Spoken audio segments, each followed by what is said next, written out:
এই বনের রাজা ছিলেন সিংহ রাজা অজয়। শক্তি, সাহস আর গর্জনে সে পুরো বন কাঁপিয়ে দিতে পারত। একদিন সিংহ রাজা গ্রামের সব পশু পাখিদের ডাকে, বলে, আমি এই বনের রাজা সিংহ, আমার মতো শক্তিশালী আর কেউ নেই। তখন টুনি পাখি আসে, বলে, এখানে কোন বিষয় নিয়ে কথা হচ্ছে? টুনি পাখিকে দেখে সিংহ বলতে থাকে, এই যে ছোট্ট টুনি পাখি, তুমি এখানে কি করছো? টুনি পাখি বলে, মহারাজ, ছোট বলে আমাকে উপহাস করবেন না, আমার জ্ঞান কিন্তু খুব বেশি, আমার জ্ঞানের সাথে আপনি পারবেন না। এইটা শুনে সব পশুরা হাসাহাসি করতে থাকে। তখন সিংহ রাজা বলে, কেউ হাসাহাসি করবে না। টুনি পাখিকে বলে, ও টুনি পাখি, তোমার মাথায় কিসের এত বুদ্ধি? তা তোমার বুদ্ধির কেরামতি দেখাও তো একদিন। তখন ছোট্ট টুনি পাখি বলে, হ্যাঁ, দেখাবো, সময় আসলে দেখিয়ে দিব। পরের দিন সিংহ রাজা শিকারের জন্য বের হয়। সে একটি ফড়িং পিছনে শিকারের জন্য দৌড়ায়।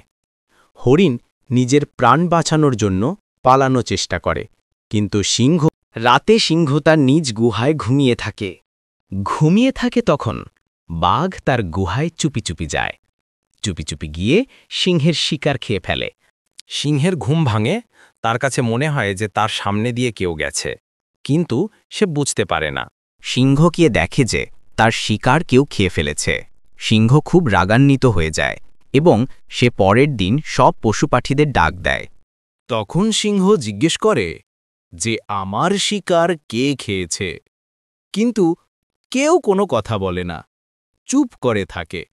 তখন টুনি পাখিকে সিংহ রাজা জিজ্ঞেস করে যে, টুনি পাখি, এখন তোমার বুদ্ধির খেয়াল দেখাও। তখন টুনি পাখি বলে, মহারাজ, এটা তো বের করা খুব সহজ।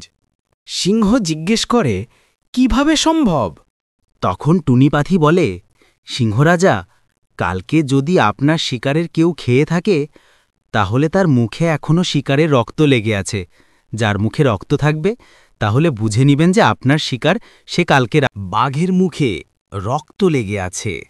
সিংহ তখন তারা বুঝতে পারে যে বাঘ এ কাজ করেছে।